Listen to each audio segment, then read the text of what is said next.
Draw odds are your real chance of pulling the tag in a given hunt. Simple enough. But here's what trips most folks up. The number that matters is not the one printed big at the top of the report. It's your odds, at your point level for your residency in that one specific hunt. Read the wrong number and you'll either waste a year or talk yourself out of a tag you could have had. So let's learn to read it right. Every state publishes a post-draw report. Strip away the clutter and it's telling you 4 things. 1. How many tags were available, the quota. 2. How many people applied for them. 3. How many of those applicants actually drew or the success rate. And 4. The important one, how many points the people who drew were holding. That 4th number is the floor, the cutoff. It's the difference between a hunt you can draw this year and one you're still years away from. Most reports bury it. Once you know to look for it, you can't unsee it. The single most common mistake is reading the overall odds. The report says a hunt draws at 20%, and a fella thinks 1 in 5, not bad. But that 20% is an average across every applicant. The hunters with max points might be drawn at near 100%. The hunters at the bottom near 0. Average the two and you get a number that describes nobody. Your odds are not the overall odds. Your odds are the odds for a hunter holding exactly what you're holding. Find your point level in the breakdown. Read that line. Ignore the headline. Next trap. Resident and non-resident are 2 different draws inside the same report. Most western states hold the lion's share of tags for residents and leave a thin slice for everyone else. On a popular hunt, that non-resident slice can be a handful of tags. So if you're applying out of state, the resident odds column is a fairy tale to you. Find the non-resident numbers. Read those.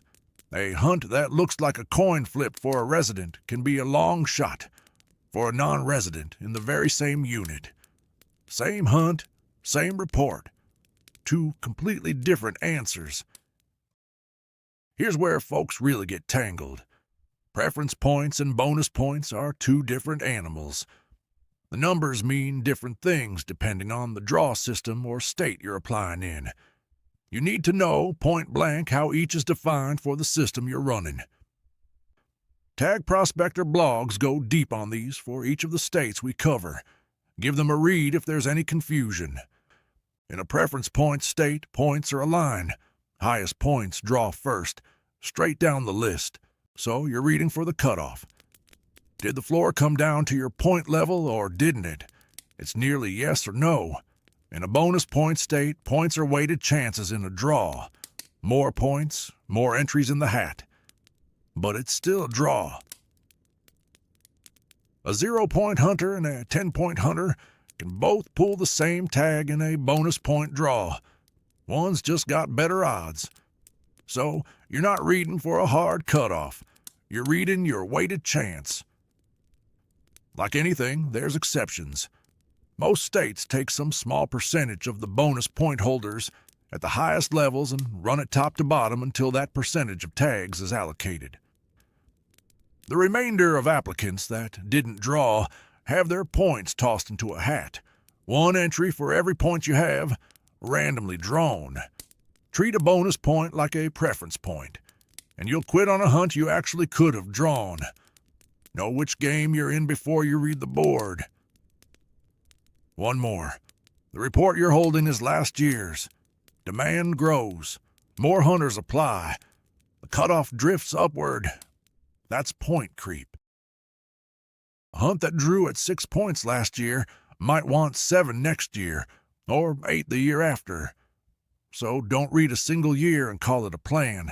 Read 3 or 4 in a row and watch which direction the floor is moving. A number standing still and a number climbing a point a year are 2 very different bets. So that's the whole read. Find the quota and the applicants. Find the floor, the points it took to draw. Drop to your own point level and read that line, not the average. Do that for 1 hunt, and it takes a few minutes. Do it for every hunt you're weighing across multiple states, at your exact points for multiple species, and that's long night at the kitchen table. A good miner doesn't just scratch the surface and call it a day. He works the whole claim, shovels the overburden, runs it through the sluice, and keeps panning until the gold shows itself. That's the part we built the tag report to do for you. Your odds at your point level for your residency, hunt by hunt with the trend already run. That's some major time savings. In addition, your reports include a hunt quality score that's personalized to the hunts within your reach. So, you're not just seeing the numbers, but how good the hunt behind those numbers really is. Learn to read the board yourself. Every hunter should. And when you'd rather save the time and get it packaged in a single report at your point levels across the states you're applying in, well, that's what we're here for. One thing I have learned is when the sluice box is running heavy with gold, the only mistake is letting it wash past you. Use the reports so you're not letting opportunities pass you by. The full write-up is at thetagprospector.com. Read it. Then go read your hunts.